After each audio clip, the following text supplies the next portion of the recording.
যোৰহাটত প্ৰধানমন্ত্ৰীৰ মন কী বাত অনুষ্ঠানত কেন্দ্ৰীয় মন্ত্ৰী পবিত্ৰ মাৰ্ঘেৰিটা আৰু যোগেন মহন। প্ৰধানমন্ত্ৰী নৰেন্দ্ৰ মোদীৰ 129 সংখ্যক মন কী বাত অনুষ্ঠান আজি যোৰহাটৰ লাডুৰগড়স্থিত বীৰ লাচিত বৰফুকনৰ মৈদামস্থলীত পোনপটীয়া সম্প্ৰচাৰ অনুষ্ঠিত কৰা হয়।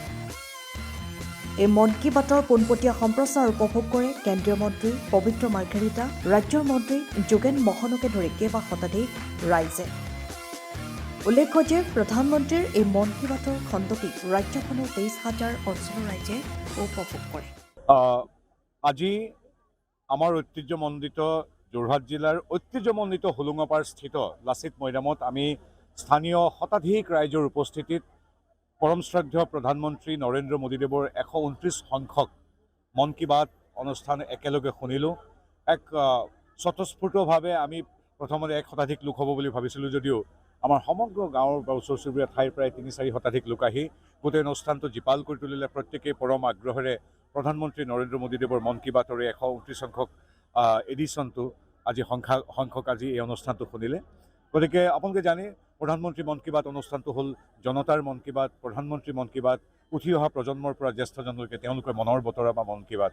এই মন কী বাত অনুষ্ঠানত আজি দেখিছোঁ আমি আমাৰ উত্তৰ পূৰ্বৰ যিদৰে 5-6টামান অতি উদ্ভাৱনীমূলক আৰু উৎসাহজনক উদ্যমী বা বিভিন্ন ধৰণৰ সাংস্কৃতিক কাম আৰু সৌৰ শক্তিৰ পৰা হস্তকলালৈকে এইবিলাক দিশ সামৰাৰ পৰা আদি কৰি আমাৰ দৃষ্টিহীন মহিলাৰ বিজয়লৈকে, ক্ৰিকেট বিজয়লৈকে সকলো দিশ সামৰি আজি এই অনুষ্ঠান কৰিলে। অসমত প্ৰায় 23,000 বুথত মূলতঃ ভাৰতীয় জনতা পাৰ্টীয়ে ৰাইজৰ সহযোগত, এইটো ৰাজনৈতিক অনুষ্ঠান নহয়, ৰাইজে পতা অনুষ্ঠানত ভাৰতীয় জনতা পাৰ্টী উপস্থিত থাকে।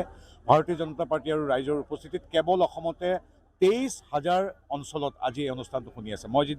আমি যিদৰে সন্মানীয় স্থানীয় বিধায়ক হিতেন্দ্ৰনাথ গোস্বামী, প্ৰাক্তন বিধায়ক শ্ৰীযুত গোস্বামী ডাঙৰীয়াকে আদি কৰি অংকুৰ বৰুৱা বা শান্তনু পূজাৰীকে আদি কৰি সমস্ত ৰাইজ আমি ইয়াত আছোঁ। ঠিক সেইদৰে 22-23,000 অঞ্চলত আজি অসমৰে অঞ্চলত এই অনুষ্ঠানটো শুনি আছে। গতিকে এইটোৱে আমাৰ এক অন্যতম এটা সাঁকো ৰাইজ আৰু প্ৰধানমন্ত্ৰীৰ মাজৰ মনৰ বতৰা আদান প্ৰদান কৰিবলৈ। গতিকে মই এই চেগতে আমাৰ অনুষ্ঠানটি সফলভাৱে আয়োজন কৰাৰ বাবে স্থানীয় হোলোঙাপাৰবাসী ৰাইজ, লাচিত মৈদামৰ পাৰ্শ্বৱৰ্তী এলেকাৰ ৰাইজ আৰু বিজেপি জিলা সভাপতি শান্তনু পূজাৰীক ধন্যবাদ জ্ঞাপন কৰিলোঁ।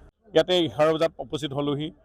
এই হোলোঙাপাৰ বুৰঞ্জী প্ৰসিদ্ধ ঐতিহাসিক জানে আপোনালোকে লাচিত বৰফুকনৰ প্ৰতিমূৰ্তি কাষতে আছে। দেশৰ প্ৰধানমন্ত্ৰী নৰেন্দ্ৰ মোদী ডাঙৰীয়া নিজেই ইয়াতে উদ্ঘাটন কৰিছে আৰু লাচিতৰ 400 বছৰীয়া জন্ম জয়ন্তীৰ যোগেদি ভাৰতবৰ্ষলৈকে বিশ্ব দৰবাৰত তেখেতক প্ৰতিষ্ঠা কৰা হ'ল। লাচিত সাহসৰ প্ৰতীক, বীৰৰ প্ৰতীক আৰু জাতিৰ ৰক্ষা তেখেতে যদি নকৰিলেহেঁতেন, আমাৰ শৰাইঘাটৰ যুদ্ধ যদি জয় নহ'লহেঁতেন, 17 বাৰ যদি মোগলক পৰাভূত নকৰিলেহেঁতেন, হয়তো আমি কাৰোবাৰ গোচকত থাকিব লাগিলেহেঁতেন। গতিকে আজি সেই ইতিহাস আমি স্মৰণ কৰিছোঁ। উঠি অহা প্ৰজন্মই এইখিনি জানিব লাগে আৰু আজি পুনৰবাৰ তেখেতে আমাৰ যোৰহাটৰ এই হোলোঙাপাৰৰ লাচিত মৈদামৰ এই প্ৰতিমূৰ্তিটো আমাৰ বিশ্ববাসী বা দেশবাসীক তেখেতে দেখুৱাই দিলে। আৰু তাৰ গুৰুত্ব নিশ্চয় আপোনালোকে জানে যে প্ৰধানমন্ত্ৰী মন কী বাতটোত সকলো শ্ৰেণীৰ ৰাইজ যিকোনো আহিব লাগে, কাৰণ দেশৰ প্ৰধানমন্ত্ৰীজন সকলোৱে প্ৰধানমন্ত্ৰী। কোনোবাই ভোট দিছে এতিয়া বেলেগ কথা, কিন্তু তেখেত এতিয়া প্ৰধানমন্ত্ৰী, তেখেতৰ কথাবিলাক দেশৰ কথা কয়, জাতিৰ কথা কয়, দেশখনক জাতিটোক কেনেকৈ আগবঢ়াই নিব পৰা হয়, কেনেকৈ আমি স্বাৱলম্বী হ'ব পাৰিম, আমাৰ অৰ্থনৈতিক, ৰাজনৈতিক, সামাজিক সকলো দিশতে তেখেতে বক্তব্য ৰাখে। গতিকে সকলোৱে আহিয়ে তেখেতৰ মন কী বাতত আমি প্ৰেৰণা পাব, সকলোৱে প্ৰেৰণা পায়। কিন্তু মঞ্চখন তৈয়াৰ কৰি দিয়ে ভাৰতীয় জনতা পাৰ্টী বুথ সভাপতিসকলে, কিন্তু সিহঁতে বুলি এখন পলিটিকেল প্লেটফৰ্ম নহয়। মই আজি যেনেকৈ সকলো ৰাইজ ইয়াতে গোট খাইছে, আমি খুব আনন্দিত হৈছোঁ।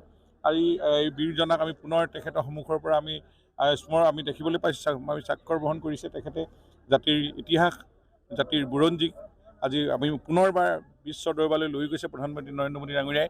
আৰু তেখেতৰ যি গুৰুত্বপূৰ্ণ কথাবিলাক আজি মণিপুৰৰ কথা কৈছে তেখেতে, কেনেধৰণে আমি জম্মু কাশ্মীৰৰ পৰা আদি কৰি যিখিনি কথাত আজি তেখেতে যিখিনি কাম আজি ভাৰতবৰ্ষখনৰ উন্নয়নৰ কাৰণে প্ৰয়োজন আছে, সেইখিনি দি সাহস দিছে, প্ৰেৰণা দিছে। মই ভাবোঁ এনেধৰণে 129 সংখ্যক এই মন কী বাতৰ আজি উপস্থিত থকা আপোনাৰ সাংবাদিক বন্ধুসকল মই আটাইকে ধন্যবাদ। সময়ৰ খবৰ সময়ত পাবলৈ ফ'ল' কৰক টাইম অফ আছাম।